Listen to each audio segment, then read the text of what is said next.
buy products. Right? On the brand side, it's like there's a lot of customer wants your product. Why are we doing the podcast? Why have we set this up? Kind of China speed. When people say it, it's actually generating revenue. I don't need to be involved. Brilliant. I can now look at something else. Do we do distribution model? Do we do a huge behavioral change for people? Figuring it out is not so expensive. It can work B2C. It's like, well, how are you gonna sell? We're live. Yeah. Welcome to the podcast. Thank you very much. Same to you. Same to you. Awesome to be here. Yeah, I'm delighted, man. I've always wanted to do a podcast since Joe Rogan and all these big guys, the Diary of a CEO, Stephen Bartlett, all these guys creating these fantastic podcasts. Yeah. And we're finally here. Yeah, I mean, it feels good. What, it was a week since we decided to start doing this? A week. Yeah, so I came to you, didn't I, and said, look, I want to do a podcast. And I originally was going to do it by myself. And then you said, I'll do it with you, man. Yeah. And let's do it. And then what I've always liked about you, Simon, is you're consistent. If I say, let's do something, you do it, man. You don't just, I'm thinking about doing it, or I'll do it later on. You said, let's get it done. I said to you, let's get it done in a week's time. You did say to me at one point, man, let's But then you came through and you said, look, no, let's do it. Yeah, but I mean, that goes back to you. Because, I mean, every time when I'm asking you about any advice when it comes to social media and so on, it just comes back to just do it. Just do it.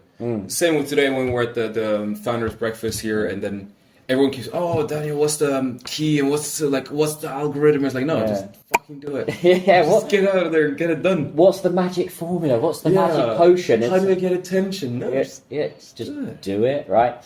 So, yeah, we should do an intro to ourselves, shouldn't we? Absolutely. Yeah. How about you kick it off, since you are sort of the founder of this this whole venture? I wouldn't say, we're co-founders. We're co-founders, man. This is a 50-50 podcast. So, yeah. So, my name's Daniel, and originally from the UK. I was born in Essex, what we call a geezer in England, but I actually grew up east of England. Grew up in a place called Bedfordshire. Very idyllic farmland, very boring.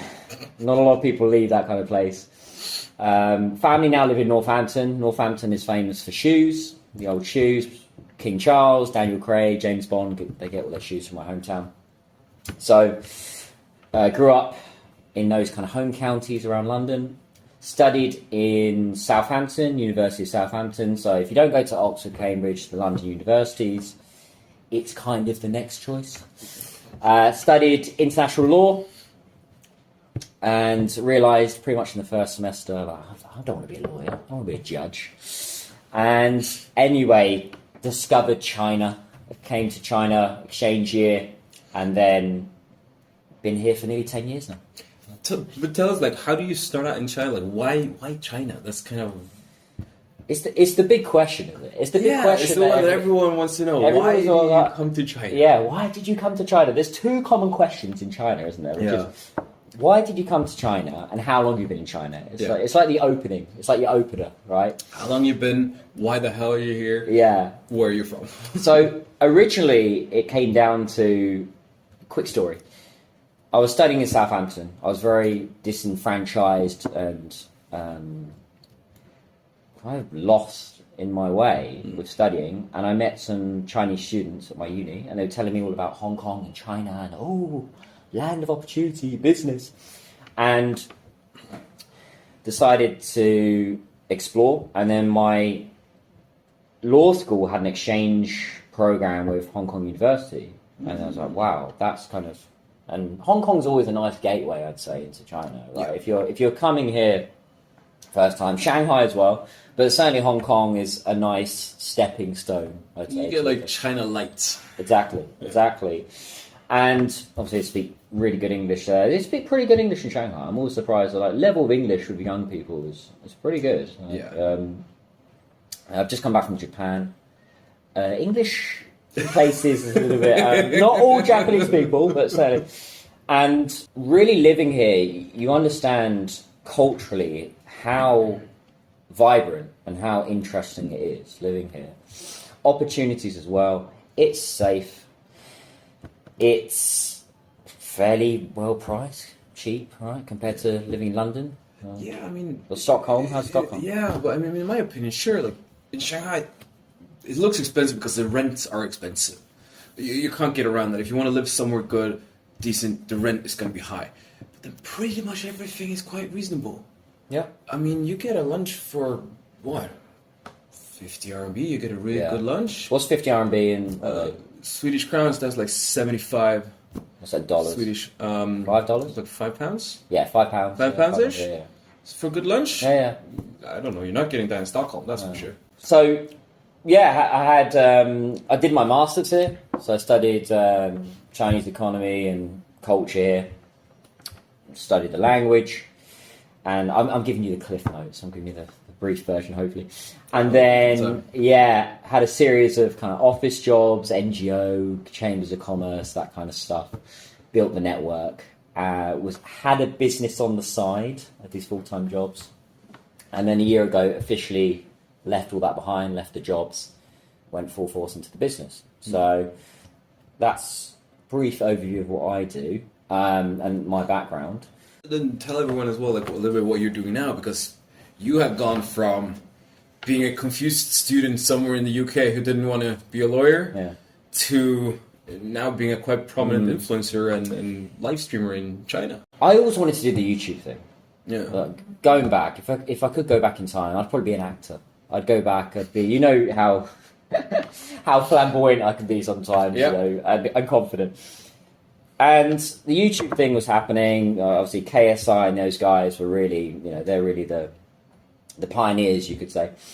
And there was an opportunity in China to do the YouTube thing without going on YouTube. So China has its own versions of Instagram. It has Little Red Book, Xiaohongshu.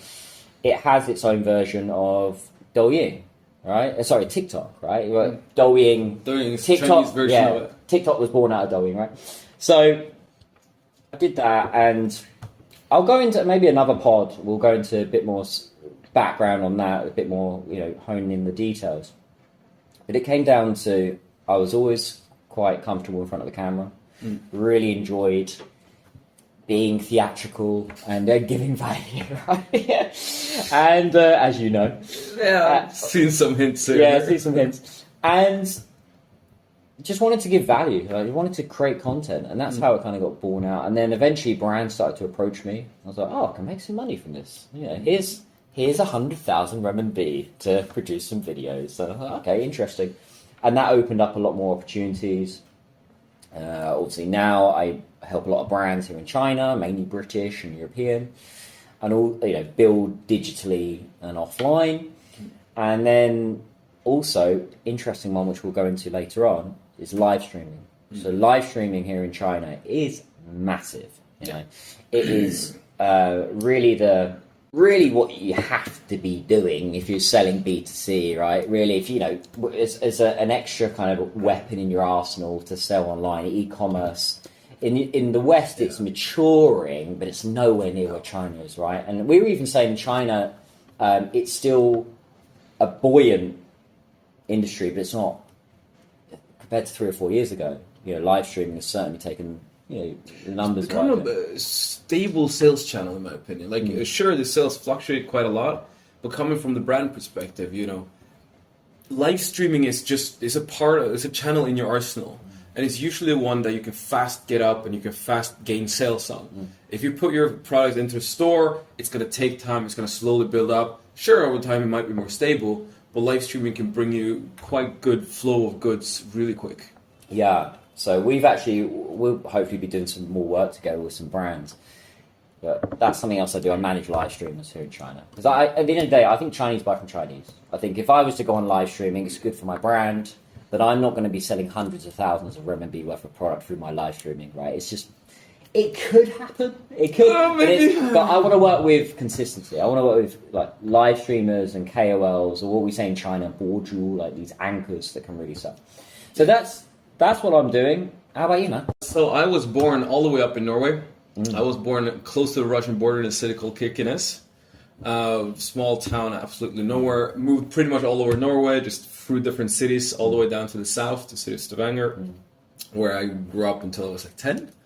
And then after that, we moved over to Sweden, to Linköping, where it's basically, where I stayed till I was about 20. So I've been spending the first 10 years of my life in Norway, second 10 years of my life in Sweden. And then when I was finishing high school, I was confused, not sure what I wanted to do with my life. Not sure. I wanted to go to university, didn't know what I wanted to study. So I took a gap year. I decided to come to China because it looked interesting. I had a few friends from China. My parents recommended, like, hey, it's a developing market, go check it out. I came, I loved it, and I've been stuck here ever since. Is stuck the right word? Yeah, it is. I've been trying to, like, maybe I should go to somewhere else and see something else, and then no, I'm coming back. I think with you, man, you're really passionate about living here. That's what I like about you. Is you're really ingrained in the culture. You speak the language, and you really want the best, right? You don't want to just some people that do live here, they are a little bit stuck here. They're stuck in a rut, but you have a business that is scaling, right? So that's I mean, I'm not stuck here in that kind of sense. I'm more so I did my university degree here as well. So I did it in the city of Ningbo at the University of Nottingham, where I studied international business. Graduated 2015. After that, I went back to Sweden for half a year to work. Decided to come back. I went to Hong Kong for a couple of years. After being in Hong Kong, I got an offer to come back to Sweden again to try to run a startup. Did that. Realized, no, I'm stuck. I love the tempo. I love the speed. I love just the way things are being done in China. It's just so on the go. Things are happening. Back home, you have this whole, we're planning, we're thinking, we spend the same amount of research just planning something as actually doing it. Well, here, sort of like with this, we decide we're going to do it, great. 1 week, we're up and running. And that's kind of what we're doing with all of the things right here. And for me, that just fits. I like work 24/7. When I'm not sleeping, I'm working. And I enjoy it. So that's kind of why I want to be here. Yeah. So, fast forward.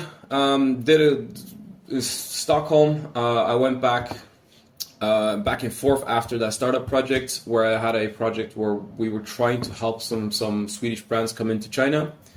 That project sadly failed. But after that, there was a few of these brands who approached me and asked, couldn't you come in and help us to get into the market? We are still interested in China. We still want to do something. And that's sort of how my own company was born. Started it in December of 2019 in Wuhan. Just excellent timing. Yeah, for timing, it's just perfect. So I went there in, beginning of December, set everything up, office, registrations, everything's done. Gonna go home for Christmas, enjoy the holiday a little bit, and then it's time to go. And I just get the call, hang on, don't rush back. Yeah. Take it easy. Wait Something's happened, right? Exactly, something's up. Okay, I'm just waiting, and then COVID hits. Right. Everything that shuts down. I'm sort of sitting in Sweden, like, what am I going to do? I'm supposed to take all of these brands and start selling and doing stuff in China, and now I'm not. The city where I was going is completely locked down. I can't get in. And then I'm at a dinner with some people from the embassy, and they tell me, if you're going to do this and you want to get to China, you need to go now. So this was the middle of March. And I was like, okay. So when do you need to go? Now. Like, you need to go now. We're talking like the border might close in days. Yeah. So I just buy a ticket for the next day. Go from Stockholm back to Linköping, pack all my stuff back up to Stockholm, to the airport. And that was the messiest flight to China I have ever done. And I just arrived in Beijing at the outbreak of the pandemic, where everything is just, nobody knows what's going on. Everything is just, white suits and hazmat suits everywhere. And nobody has any clue what's happening. Everyone's coming in. Like, we're not allowed to eat on the flight. We just get a little water and some bread and full masks. And then we come to clearance. All right, so where do you live? I don't have an address yet. All right, what's your phone number? I don't have a phone number yet. Who's your employer? I haven't started a new company yet. Yeah, I just started a new company. Yeah. Just... Yeah. Where is it? What are you doing? Like, you're going into quarantine for 14 days. Yeah. Like, yeah, I know.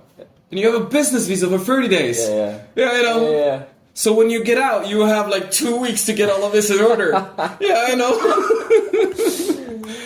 So that was, basically how it started out. And then it was just getting this up and running during COVID. The first year was absolute hell.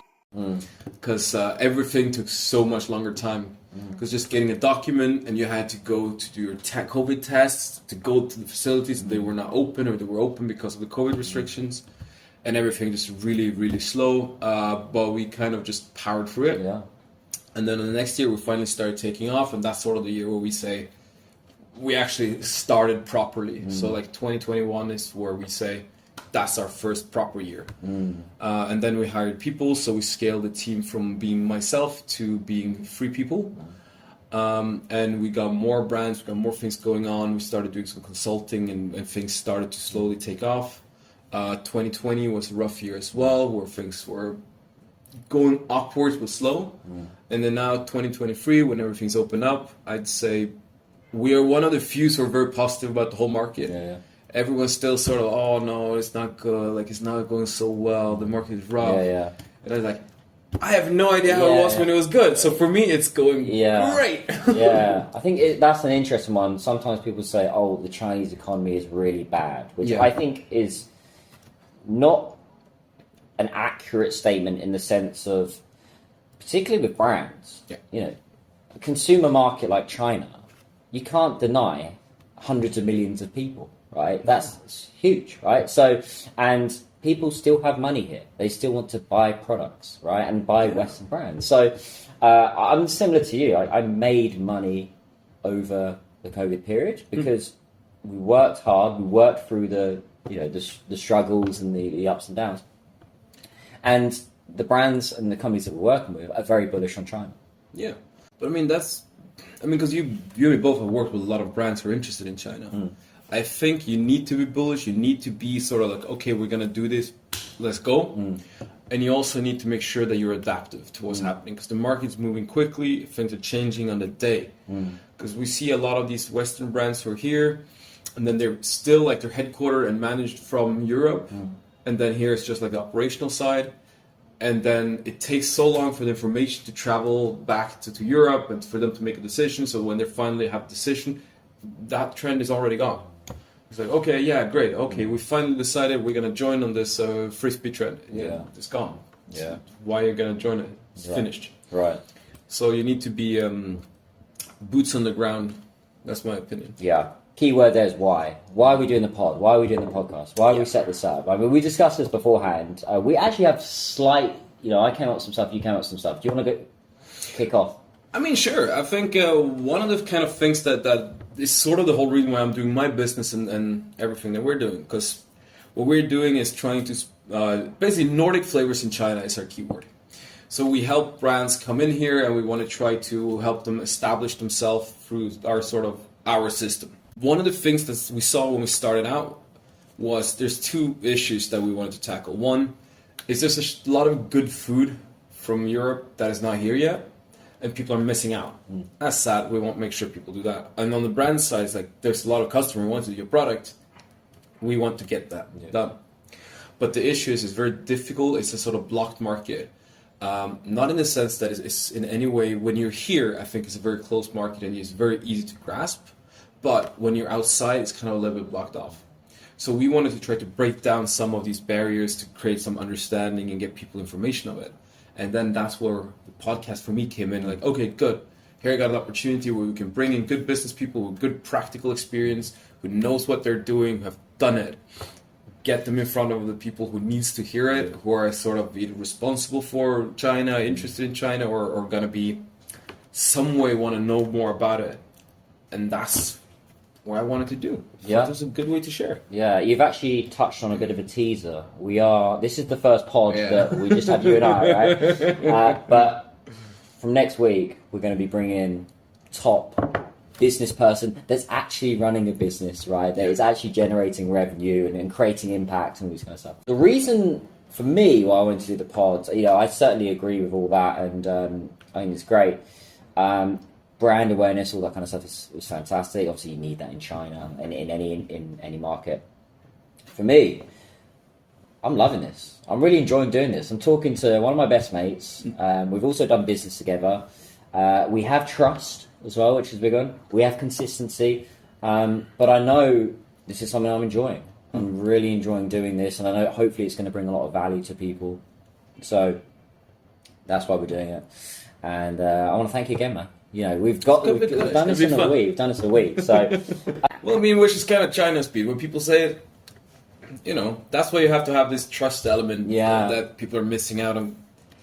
We're gonna start this up. There's no time to go through all that. The diligent process. Like, no, we just have to do it. Just get it done. Yeah, exactly. Yeah. How we met? Do you want to tell the story, or shall I tell the story? You go for it. Shall I? I mean, you were the one who initiated. I'll tell I opened you, right? Yeah. So I'll tell my side, and then if I miss any details, you can feel the audience in. We go to a networking, knowledge sharing, business event essentially every Friday, right? Every Friday morning, 8 a.m. here in Shanghai. And it's almost like a mastermind group, kind of, but it's not really sharing like your issues. It's more audience, top speaker or really good speaker, some are top, and then they present business ideas, knowledge sharing, all this kind of stuff. It's called the Founders Breakfast. Give them a little plug. Give them a shout out. Yeah, sure, shout out. If you're in Shanghai any Friday morning, Founders Breakfast, MQ Cafe. You can't go wrong with it. It is consistent, right? Yeah. And I spoke at that event about 6 months ago, talking about KOL, packed house, and not to be arrogant, but it was quite busy. And yeah, really enjoyed it and started speaking at a lot more events, which you started doing as well. Well, you've always really done. Speaking at lots and lots of events, getting your face out there, giving value, sharing, all this kind of stuff. Then, I want to say, was it 2 months ago we met? Something like that, yeah. 2 months? No, it has to be a little bit more. More? Like a few months now. Yeah, 3 months. Already we're doing this, right? Crazy. I mean, this is fast. This is proper China speed now, right? Yeah. You spoke at this event. I was like, who's this guy? Like Simon Bug. What is it? What is it? Well, who is it? And I was like, difficulty of having Nordic like last name. People can't pronounce I see this handsome, obviously Scandinavian guy with the quick blonde hair, aggressively Scandinavian. And I was like, oh, that seems interesting. And then I went along to the Founders Breakfast, and you were speaking, and you opened your mouth, and I knew within the first sentence, like, we're going to do something. I just knew it, because straight away you came in with a very direct approach. Like, this is what we do, and this is what you need to do, right? It was, and your presentation was really clean. I really liked it. There's always a Q&A session afterwards, and you were just very guys. People would ask a question, and you just tell them straight, which is, you didn't sugarcoat things. I also identified that you clearly had a business that was profitable and scaling. So okay, he's hitting all the right points. And then afterwards, we just had a chat, didn't we? We had kind of pulled you aside and just said, "Oh, what did I say?" I say, "Hey, let's do something, or let's get some stuff." I think basically we had a short chat there, and then it was like pretty much just the next morning, like, yeah, let's go for a breakfast meeting. I think it was like the Saturday or Sunday after. Yeah, that was it. We met in Xingtiandi and then went to the. Yeah, we did, and then from there we created Mastermind. Yeah. Right. So, mate, do you want to go? Have I missed any details by the way in that story? No, I think you hit it quite a nail on the head. I mean, I was invited to speak at an event about sustainable food from the Norwegian embassy connected me with Kay, who set this up, and then I was there, I was speaking, and then Kay said, "Hey, I like what you talked about. Would you be interested in talking about, branding and so on at the Founders Breakfast?" I'm like, I don't know, what's the Founders Breakfast? But yeah, I mean, I like talking, and usually I hope people like listening to what I'm about to say. So I was like, okay, yeah, definitely, I'll do it. And then I came on, I had no idea what it was, and I come to this cafe, and it's like, oh, it's a quite small little cafe. It was nice. Like, it's full. There's not enough seats for people, and I just, went in not knowing what I got myself into. It's intimate, isn't it? It's quite, it's quiet. But it's nice. But what I like about that event is as you could tell from today and last week, is people are starting to pile out the door. Yeah. Once you get to the point where the queue's coming around the block, around the way, that's when you know, oh, we've got something here. But that Founders Breakfast, they started for like 4 or 5 people. Yeah. And now it's like 40, 50. It's clearly growing. So I mean, we were talking about this with Kay. I said, we need to do something with the coffee, because right now they have a coffee bar where they're making it, but it's so slow. So it's like, we need to start 8:30, but we're starting usually like 8:50 because people are queuing for coffee. Yeah, and the sound as well. I think that's the other thing I did notice when people are giving a speech. There's the coffee machine's whirring. All right, and we started the Mastermind. We've met every week. We're very similar in that respect. It's just get the job done, consistency. Our Mastermind consists of a few pain points, some solutions for each other. Do you want to go into a bit more detail, actually, what we usually do with the Mastermind? Yeah, basically follow the same Mastermind concept that a lot of people are doing. Whereas we have a couple of issues that we try to address, and we try to just go over some of the wins and some of the failures that we had every week. Sure. So on that, we're doing sort of similar Mastermind perspective that most have. Now, you and me have taken a little bit more flowing, so we don't follow it that strictly, but still keeping sort of the main structure to make sure we keep on track. Yeah, accountability. Exactly. Yeah. So, I mean, that's kind of the key point with having the Mastermind is just making sure you're accountable and getting the stuff you done. Because as a founder and someone who's running your own business, there's nobody really holding you accountable. And then you do the stuff that needs to get done, but then it's a lot of these things where you need to, not work in your business, you need to work on your business. And that easily gets forgotten. Yeah. And that's where I think the Mastermind comes in and sort of picks up. So you get a kick in the ass when you need it. Yeah, and you need it. You need it for you, because sometimes with your business, you look at it inside out. And when I've got someone like you, or anyone that looks at my business, they're looking at outside in. And I need that. Like my staff and everything, they're not always seeing stuff from an outside perspective. You need that objective outside perspective opinion. And I think it's so important to help grow your business and really. Yeah, and you got it as well. Like, in my opinion, when you are struggling with something in your business, I mean, we're only human as well. So we get emotional, we care about what we're doing. And although we try all of this mental gymnastics, you're like, no, I'm going to step away. We don't. Like, we can do it to a certain degree, but in all honesty, having someone that's just totally from the outside looking in and saying, no, look, it should be like this. Yeah. Yeah, but I want to, no, but that's your feelings. Like, this is looking at it from a neutral point, that's how it should be. Yeah. And that helps a lot. Yeah, I'll give a very small example, which was quite profound for me, was we had a session about a month ago, and you kept pushing me on this point. You said, yeah, but what do you really want to do? That was like the real, and it really hit home for me that you were kind of pushing me, almost like a personal trainer. And you got the weight, and you're like, come on, one more. You could just just drop it. But you're like, no, tell me exactly, be very clear. What is it you want to do with this? And why do you want to do it? And what's the after effect? So that was. What's the point? Like, why are you? Because I mean, both of us work hard. Yeah. Why? Exactly. It's not because we people who love working and think, oh, it's fun to stick in the office. Yeah. I work bloody hard because I'm also very lazy. Right, that's my. I wouldn't say you're lazy, man. I think you've got that nice work-life balance. I think it's called like smart laziness. Like, I want to be lazy, so that's why I want to work really hard to get things working, so that I don't need to do it all the time. If I do something properly, for example, like with live streaming, you're gonna help us set up live streamers, which are already sort of up and running and working. And then we talked about, but some people go around you and try to find ways. Yeah. I'm too lazy for that. Like, okay, great, it's working. I don't want to touch it, because then I want to look at the next thing. Yeah. All right, this part is working now. I don't need to be involved. Brilliant. I can now look at something else. And what's the next step we have to do? Sure. How to start in China. So you come into China. Yeah. You're a brand, and you're interested in China. You see it as you got a bit of a budget. Budget, that's a big one. Should we start with that? Because I think so. Yeah. Yeah, because a lot of companies, that's probably a big sticking point for us, isn't it? Like, we don't have budget, which is always. I actually think that's nonsense I'll tell you why. Because from my perspective, I think if someone says to me they don't have budget, so you don't have money, you're not going to invest. Maybe not good accounting, and also it makes me think that you're not as serious. So because from my experience, I found that companies they do have budget somewhere. They just need to allocate it in the right ways, and I think that's really where companies need support like that. Is where can you take it? But if you So I think just on how much do you need, like when it comes to the budget part, I think one thing is you should have budget. It makes life easier.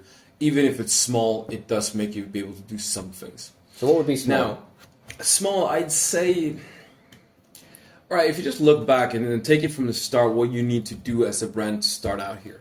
The first thing you should do before you do anything is figure out, do people want your product? Right? Because I see a lot of products that are coming in. For example, a couple of years ago, I advised on a company who was doing like fish balls. Norwegian style fish balls in some sort of sauce.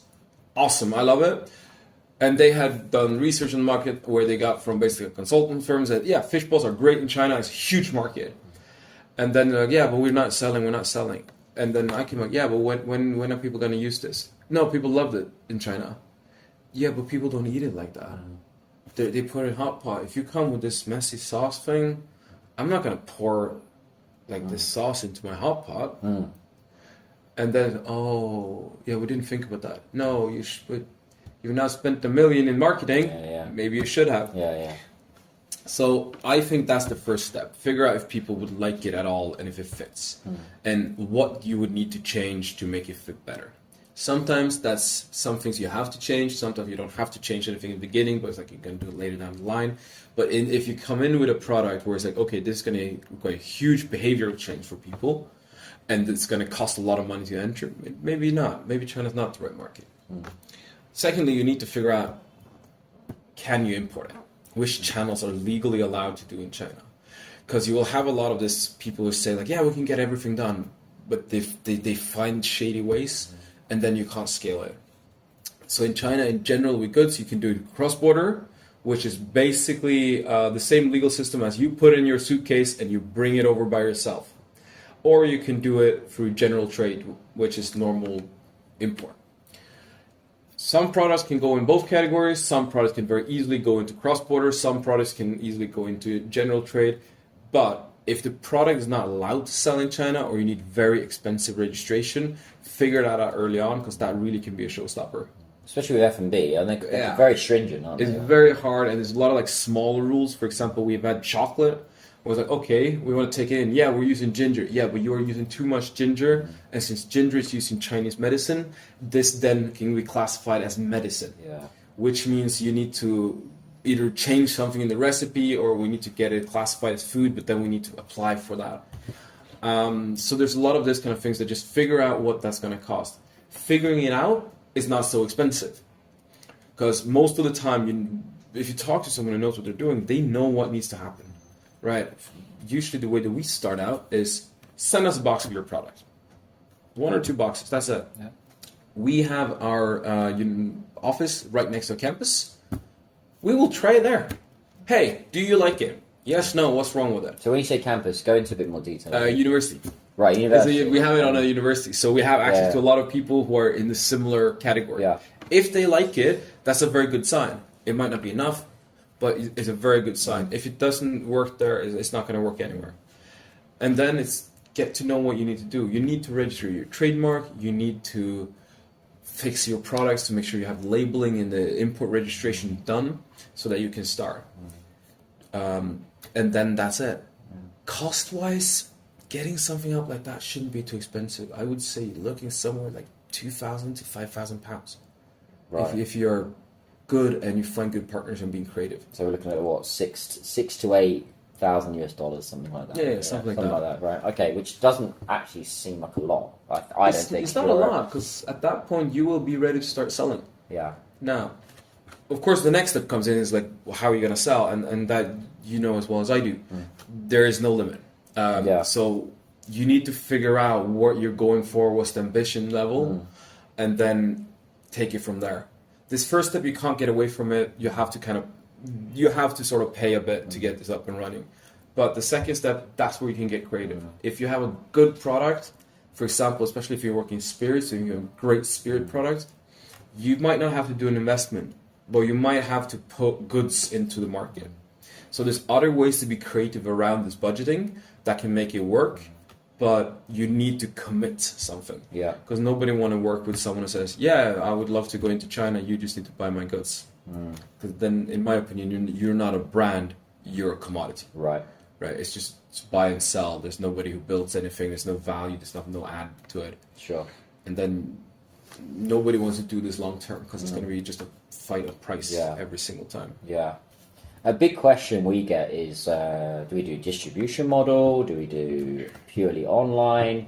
My view on that, before I ask you, is the two-pronged approach. So you've got to kind of attack it from both ways. You've got to have your e-commerce and set up. It isn't for everyone, by the way, having a Tmall and doing live, of course.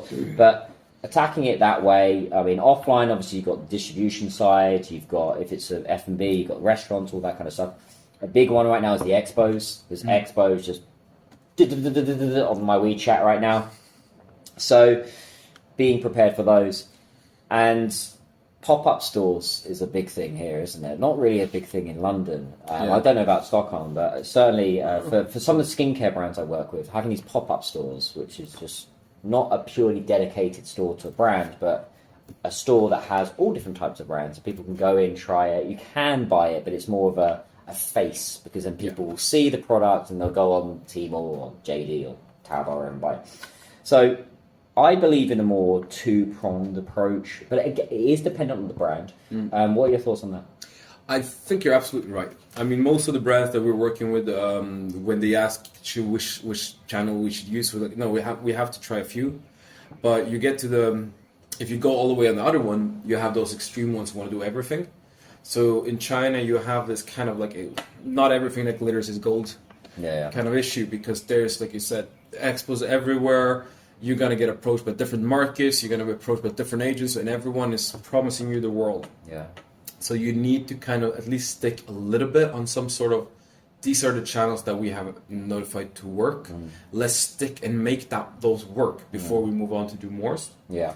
Now, I don't think you should do one. If you do offline or online, I don't think you should view it that way. View it as sales channels. Yeah, almost that holistic approach. Exactly, you need to have a holistic approach. Yeah. I think one key point, if we're looking at budgeting, is like what you said of Tmall. Because we get a lot of people who say like, oh yeah, our China strategy is going to be go Tmall. And then for me, it's like, Tmall is not a strategy. Tmall is part of a strategy. And then, oh, you mean Tmall is not a great tool? No. Tmall can be a great tool. It depends on what you're doing. It's sort of, if you're asking me, okay, where are you going to go? Oh, I'm going to go to Thailand. Yeah, by car, by airplane. Yeah, of course, it depends. I mean... Yeah, sure. It's just different tools. So now you have all these multiple other platforms online which you can use, which might be cheaper. Because if your goal, I need to have an online presence, then maybe you should go Xiaohongshu or Douyin, because Tmall is expensive. Yeah, explain what Xiaohongshu is. Actually, I mean, I live and breathe it. But what's your understanding of Xiaohongshu? All right, I think Xiaohongshu we can do it first because I love Xiaohongshu.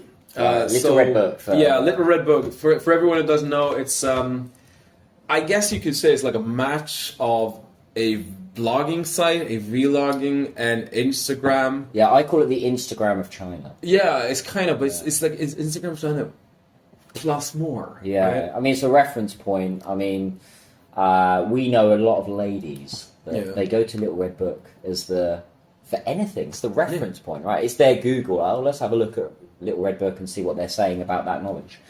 It's great for brand awareness. I would say for launching products. Yep. I've got a social media channel on there. A little plug for the channel. 160,000 fans, which is really easy to scale. I would say if you're building a KOL channel or building a brand, working with KOLs on that, they're live streaming. It's maturing, but it's not where Douyin is. I would say it's nowhere near where Douyin is. I do know people that have made money off of it, and but Xiaohongshu, just as a little bit of background. I don't know if you know this. Xiaohongshu was born out of an ai community. So an ai in Chinese is aunties, right? Yeah, aunties. These ladies that are anything above 50 years old. Yeah, that kind of community of ladies Particularly in Shanghai, they're usually quite affluent. They've got a bit of money, and they spend a lot on e-commerce. But originally, the platform was built.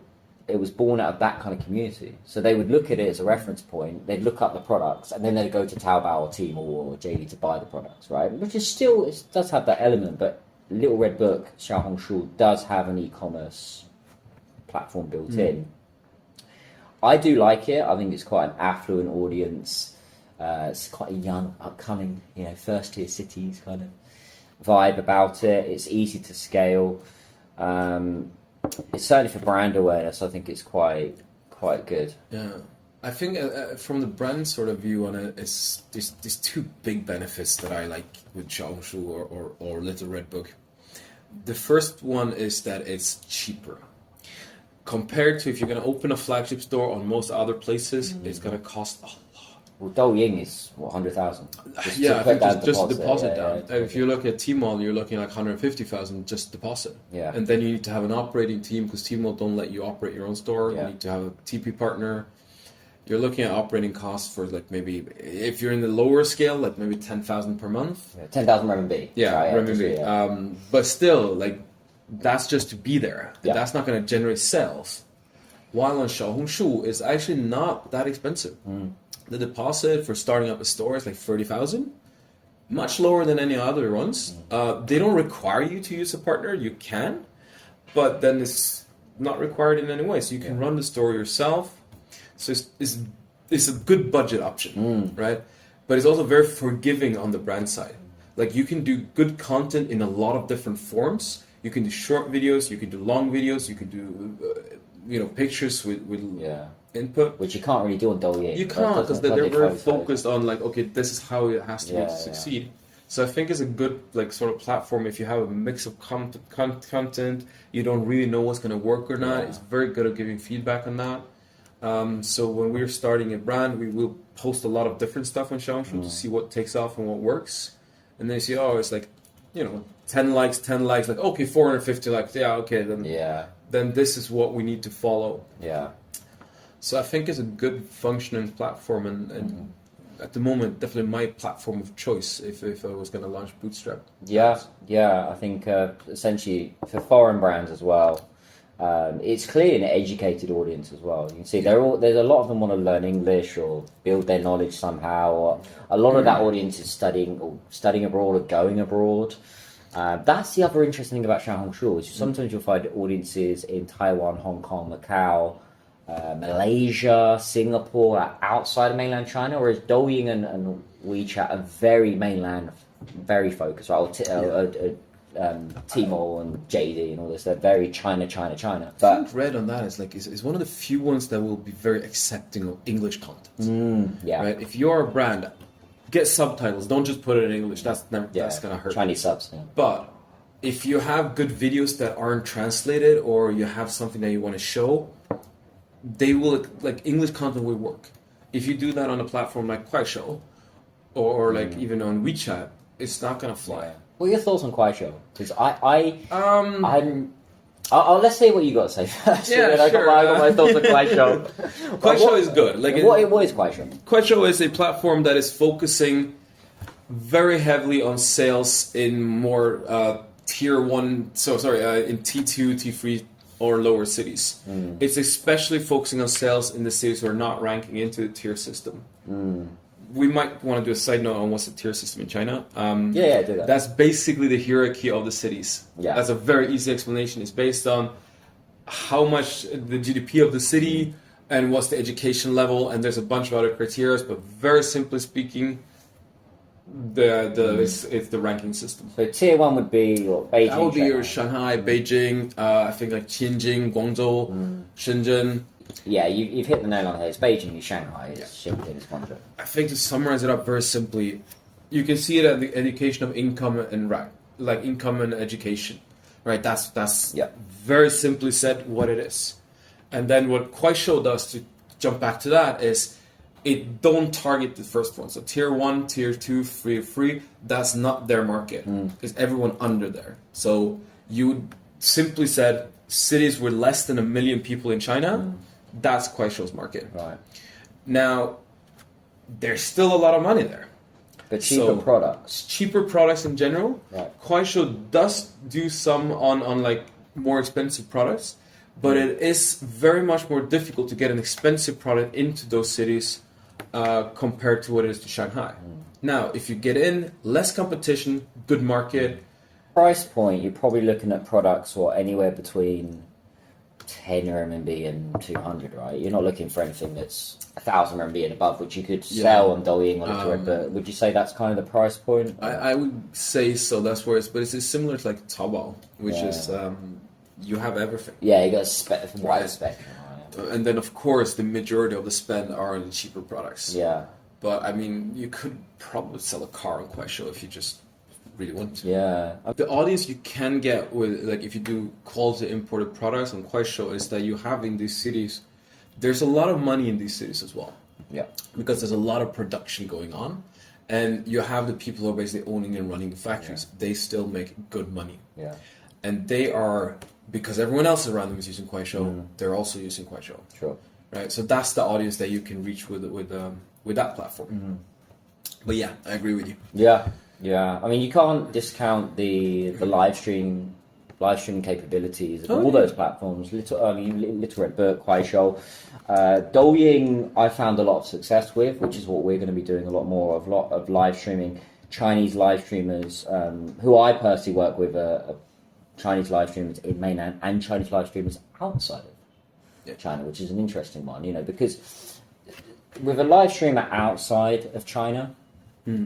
It's something to aspire to. That's why Chinese audiences, they love Korean culture. They want to like something to... It can be cost efficient as well. Like that's what you think about. If you're a brand, say like if you go back, we have a small brand from Norway want to get into the market. You need to get live streamers, you need to get influencers, right? Okay, you get them here, you pay them doing the content. But if you have one that is in Norway, you could very easily get them to come to your factory and do a tour, because you can create a lot of good content for them, and it becomes more of a cooperation there, which is going to be for your budget. Yeah, it's going to be very good. Yeah, and language as well, culture. I think if they're in Norway, Chinese, male, female.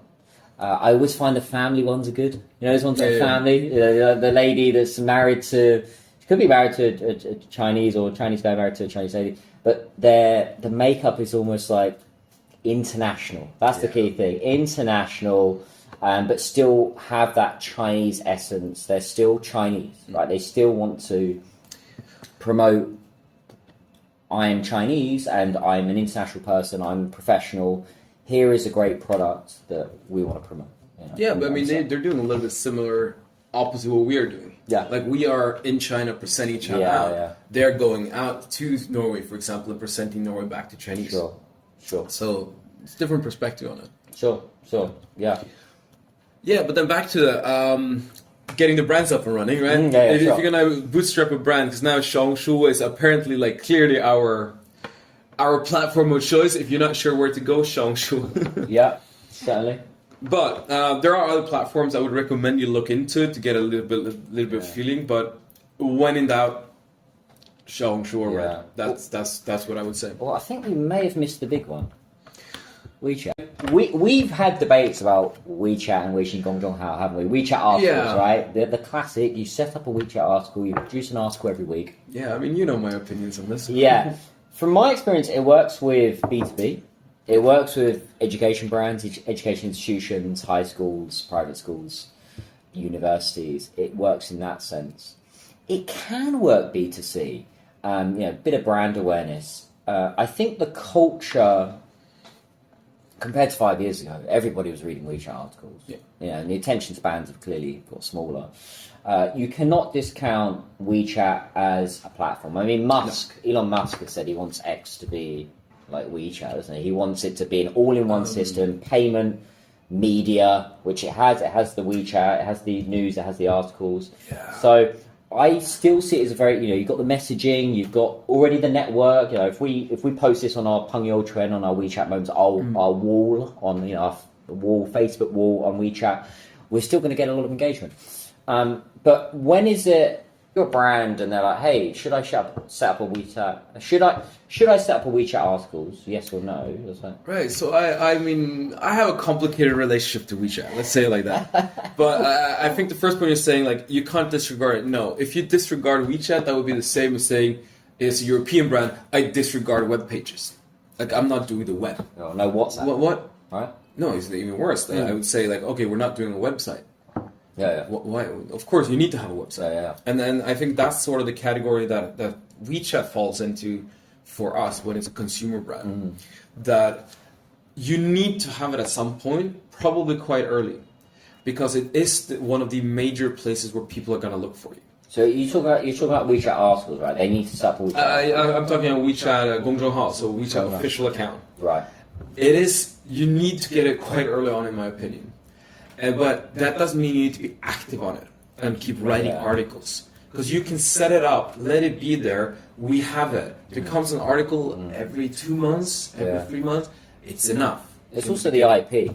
You got to nail the IP. Yeah, you got to get that quick. Because it is a place where a lot of people are going to look for you, and you want to be there. Yeah.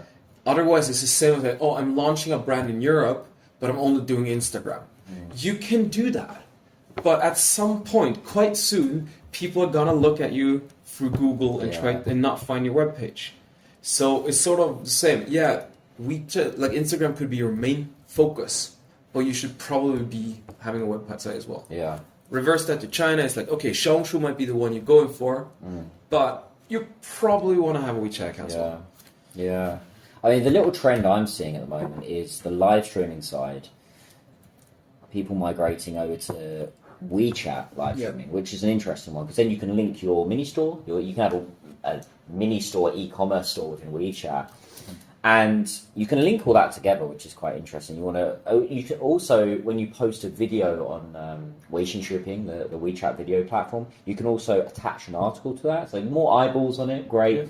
But it's what I like about WeChat, the WeChat video system, is they're clearly trying to emulate what Douyin has done quite successfully, particularly with live streaming.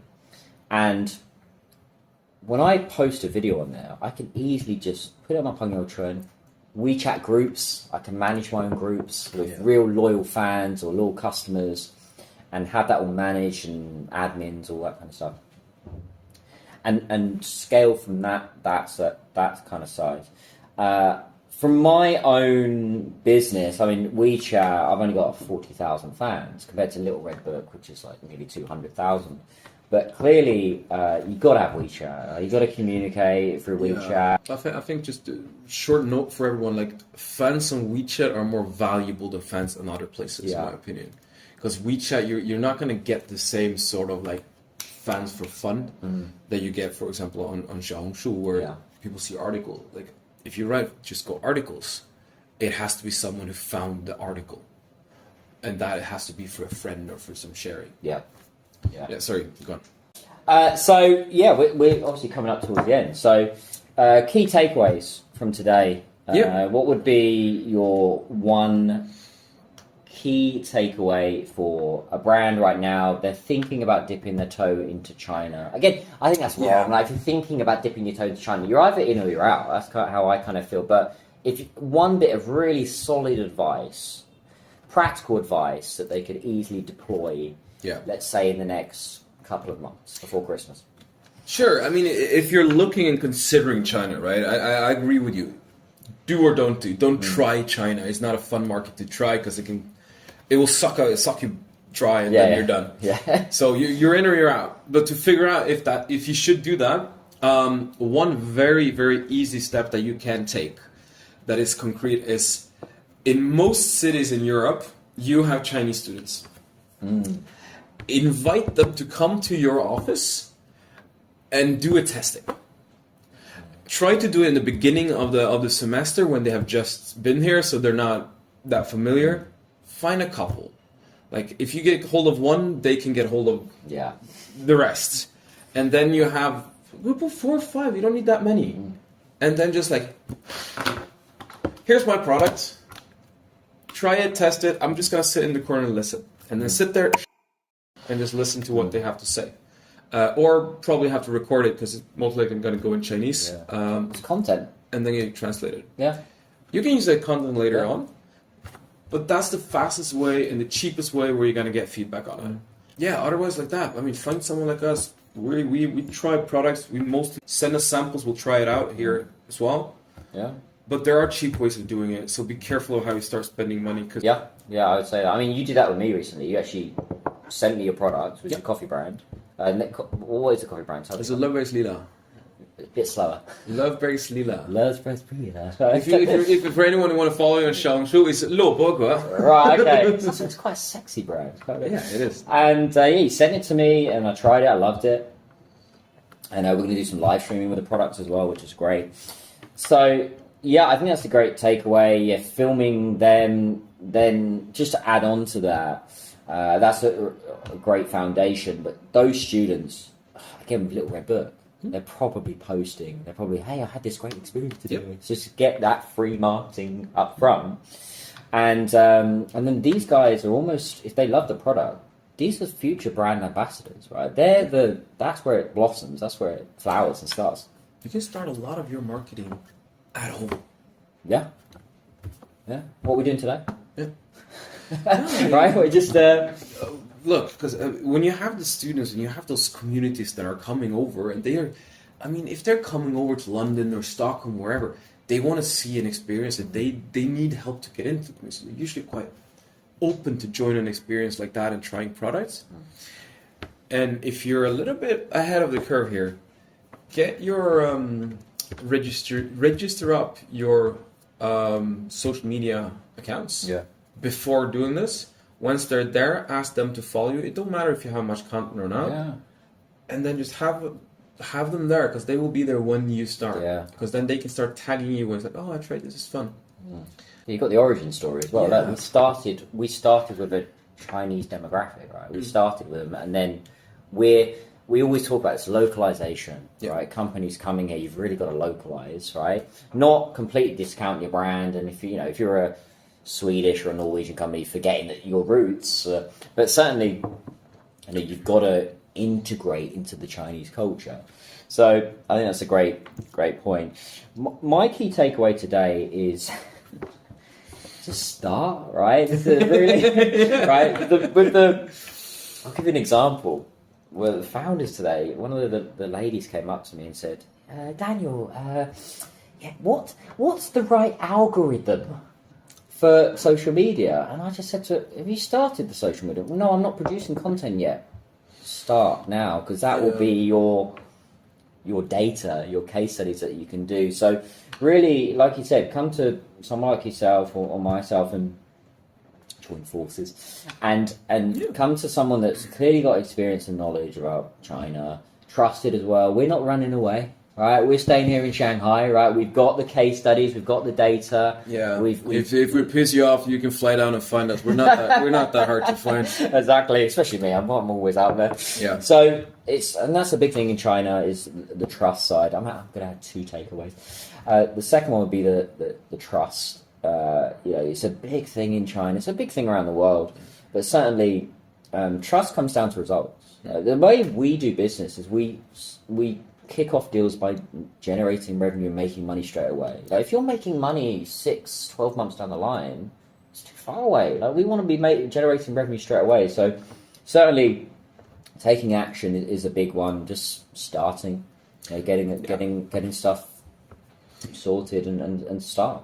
Yeah, I mean, we're kind of people of action, right? Yeah. And I think one of the examples for that, one of the fastest cases that we ever did, where we went from having our first kind of call meeting with a brand to actually having a sale coming in, like the first unit is bought by a consumer who's not my friend, like someone who's not unknown. We were able to do that in 3 months, right? And that's quick. That's quick. Yeah. So that's not normal, but it is possible. And the result is the only thing that kind of matters, to be hard. Yeah. Because China is difficult, and just to add on the thing that you said with trust, there is a lot of people here who make a lot of money on this sort of knowledge barrier and that you don't know enough. Yeah. So make sure you find people who will be sort of joining forces with you to get it done. And then you have to, you're gonna have to find people you trust because you have to trust them. Yeah. And if you don't trust them, you're just gonna hinder the whole process. So yeah, I fully agree with you. Yeah, we were talking about this with the live streamers. Trust is a big one. That there are a lot of live streamers out there that are not good, and a lot that are good. And the ones that are good, you say to them, look, if you sell my products in 30 minutes, how much are you going to make? Yeah. And if they're like, here's an Excel spreadsheet, this is how much we made, and they're like, look, here's 200,000, 500,000, a million RMB, then you're like, okay, here we go. And then you start the live stream. I tend to find in China the ones that are, hey, pay me up front. You know, you were saying there was some live streamers that want 50,000 RMB or more.